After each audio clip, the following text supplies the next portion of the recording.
Desde inicio de la historia, las personas con discapacidad han sufrido segregación y discriminación, considerándoles diferentes, deficientes, anormales, enfermos, incapacitados o inválidos.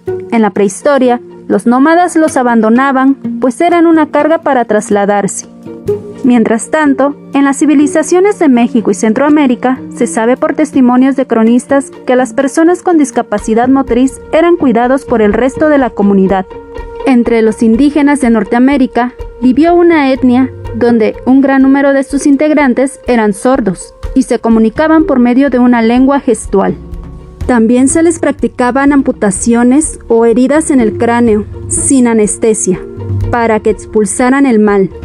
En África, utilizaban a personas con discapacidad para espantar demonios o eran considerados obras de los malos espíritus.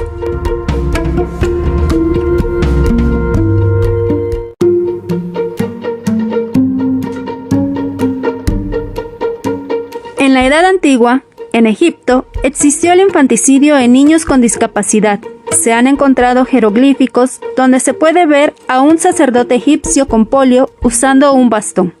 A los ciegos se les atribuían poderes mágicos de evidencia. Los ojos fueron considerados amuletos y una de las ofrendas más importantes que se les podía ofrecer a los dioses. En la sociedad griega, Homero, el padre de la poesía épica, era ciego. Los médicos, Hipócrates y Galeano, trataron de curar la epilepsia, y Platón escribió que los sordos se comunicaban con gestos. En la antigua Roma, en la lucha de gladiadores, obligaban a las personas con acondroplasia a luchar en contra de mujeres, y eran utilizados para diversión de la plebe. Los bebés con discapacidad eran abandonados en la calle o en el río Tíber, para que fueran esclavos o mendigos, ya que estos niños recibían mayores limosnas.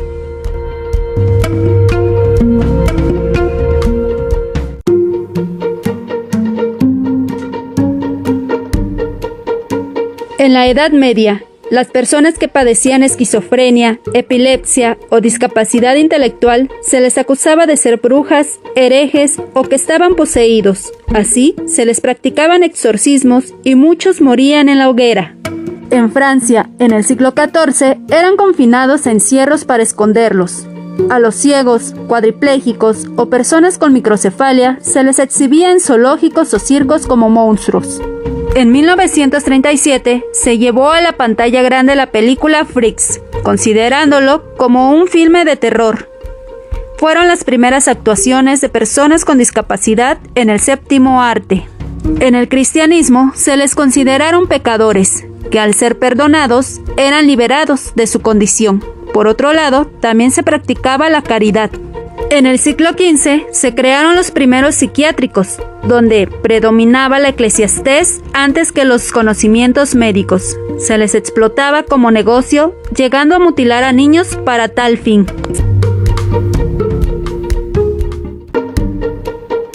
En la Edad Moderna, se tuvieron grandes avances en la medicina renacentista con el uso de prótesis y aparatos ortopédicos para ayudar a heridos de guerra. Así empezó a tomar fuerza la idea de que debía existir una responsabilidad social hacia las personas con discapacidad.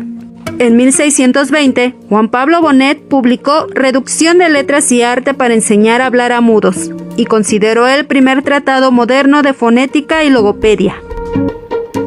En la época de la Ilustración, las personas con discapacidad ya no eran concebidas como diferentes, sino de acuerdo a ideales de libertad, igualdad y fraternidad. Se miró la posibilidad de que pudieran llevar una mejor vida si se les proporcionaban los medios adecuados. En la Revolución Industrial, la industria capitalista dejó un gran número de lisiados y mutilados debido a accidentes en las grandes fábricas al operar máquinas de toda índole. Fue en este contexto donde se empezó a utilizar el concepto de discapacidad y empezaron a ser vistos como un problema social y educativo, ya que no contribuían al capitalismo. Así fueron segregados a hospitales, asilos, colonias y escuelas especiales.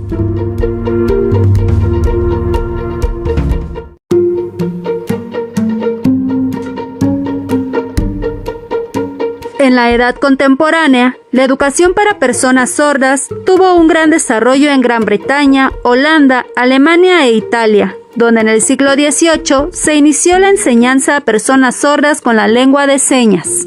En 1981 aparece la primera escuela pública para personas con discapacidad mental y para 1863 había 22 escuelas especiales para sordos en Estados Unidos. En 1825, Louis Braille creó el sistema de lectura y escritura para ciegos a partir de un sistema militar para transmitir órdenes secretas a puestos de avanzada. En el Imperio Alemán, en 1884, el Estado creó las leyes de accidentes de trabajo y de enfermedades, jubilación y defunción a favor de obreros con discapacidad, como consecuencia de condiciones laborales. Mientras tanto, en la Alemania nazi, entre 1933 y 1945, se obligaba a la esterilización de personas con discapacidad a fin de favorecer las condiciones reproductivas de los mejores dotados. Casi 50.000 personas se esterilizaron y 70.000 pacientes psiquiátricos fueron condenados en la cámara de gas. Posteriormente, en 1948, la Declaración de los Derechos Humanos de las Personas pusieron fin a esta práctica.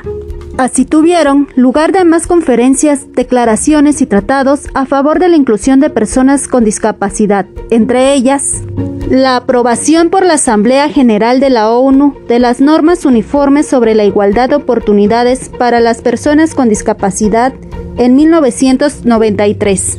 Declaración de Salamanca y Marco de Acción para las Necesidades Educativas Especiales en 1994. Congreso Mesoamericano de Educación Inclusiva en el 2004. Y Convención sobre los Derechos de las Personas con Discapacidad en 2006. Y demás movimientos sociales que surgieron en la década de 1970 con el objetivo de luchar para mejorar la calidad de vida de las personas con discapacidad, asegurar la accesibilidad al medio físico y social y por el derecho a una vida independiente. En 1992 se declara el 3 de diciembre el Día Internacional de las Personas con Discapacidad, con el objetivo de sensibilizar a la opinión pública sobre las condiciones relacionadas con discapacidad, movilizar el apoyo a la dignidad, los derechos y el bienestar de las personas con discapacidad y promover su inclusión a la vida política, social, económica y cultural. El mejor concepto que podemos utilizar en esta época es de personas con discapacidad, ya que hace referencia a la persona como sujeto de derecho antes que a la discapacidad. La discapacidad no es una enfermedad o impedimento, sino es la presencia de escenarios donde las personas con discapacidad no se les permite acceder a la sociedad. Lo que genera la discapacidad es la falta de adecuación del entorno para compensar o neutralizar los efectos de la limitación de la persona.